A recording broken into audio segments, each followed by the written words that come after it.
জয় Madhusudan MGR কিচেনে সকল বন্ধুদের স্বাগত প্রণাম জানাই। আজকে আমার রেসিপি হবে চিংড়ি মাছ দিয়ে। এটা একটা পাঞ্জাবি ডিশ যেটা পরোটার সাথে খেতে খুবই ভালো লাগে, প্লেন পরোটা। আর এখানে আমি 500 মতো চিংড়ি মাছ নিয়েছি। মাথা থাকবে, লেজে থাকবে, খোসাটা ছাড়িয়ে নেব। এখানে ময়দা নিয়েছি, ময়দাটা শুধু উষ্ণ জল দিয়ে মেখে রেখে দিতে হবে। রেসিপিটা আপনারা করে খেয়ে দেখবেন খুব ভালো লাগবে। আর ভালো লাগলে লাইক, কমেন্ট, সাবস্ক্রাইব করার অনুরোধ রইল। আসুন ভিডিওটা শুরু করি। অল্প উষ্ণ জল দিয়ে ময়দাটা আগে মেখে রেখে দেব। ময়দাটা ভালো করে মেখে নিয়েছি, এবার এটা ঢেকে রেস্টে দেবো। সাজিরে, সামরিচ, পোস্ত, জায়ফল, জয়িত্রী, শুকনো লঙ্কা এই সবগুলো আমি বেটে নেব। মাছ এভাবে ছাড়িয়ে নিয়েছি, এবার আমি নিয়ে নিচ্ছি মাছগুলো।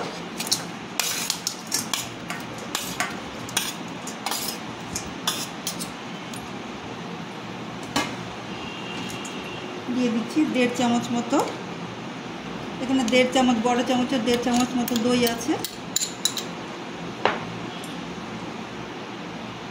দিয়ে দিচ্ছি 2 চামচ রসুন বাটা, 1 চামচ মতো আদা বাটা। আর এখানে 3টে মিডিয়াম সাইজের পেঁয়াজ আছে।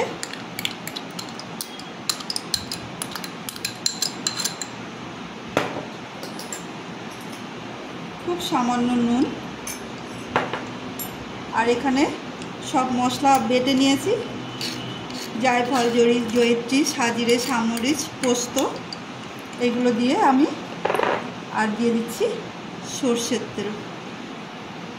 এগুলো দিয়ে ভালো করে আমি ম্যারিনেট করে রেখে দেবো। দিয়ে দিচ্ছি সরষের তেল 3 থেকে 4 চামচ মতো। আর এর মধ্যে আমি দিয়ে দিচ্ছি তেজপাতা আর লবঙ্গ। এটা চাপা দিয়ে ধোয়া ওঠা অবধি অপেক্ষা করব।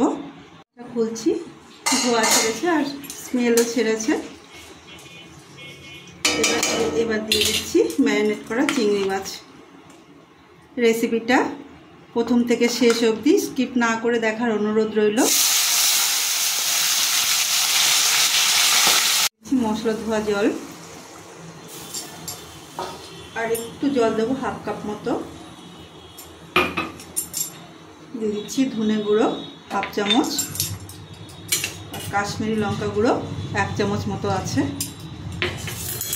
এটা আমি ভালো করে মিশিয়ে নেব। চাপা দিয়ে দমে সেদ্ধ হতে দেবো। চাপা খুলছি, মাঝে 2বার এসে নাড়িয়ে দিয়ে দিয়েছি। আর এই যে তেল ছেড়ে দিয়ে এসছে, এবার তেল ছেড়ে দিয়েছে। এখন আমি দিয়ে দেবো 1 চামচ মতো ঘি,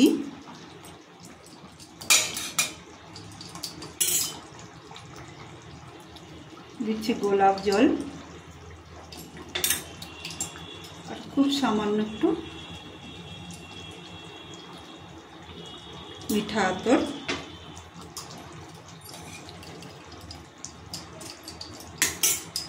এটা দিয়ে একটু নাড়াচাড়া করে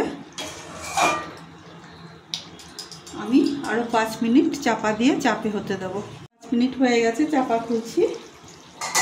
সম্পূর্ণ তেল ছেড়ে দিয়েছে। আমি এবার নামিয়ে নেব। ময়দার লেচি এরকম পাতলা রুটির মতন বেলে নিচ্ছি। এক এক করে ভেজে নেব। এটা উল্টে দিচ্ছি, এর উপরে আর একটা রুটি দিচ্ছি, উল্টে নেব।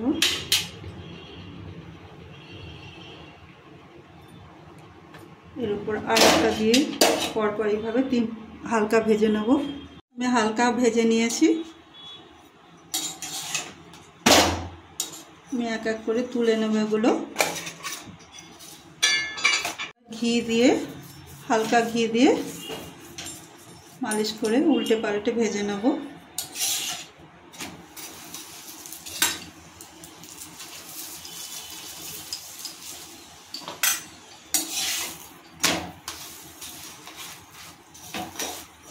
একটু ছ্যাঁকা ছ্যাঁকা হবে, তারপর আমি তুলে নেব।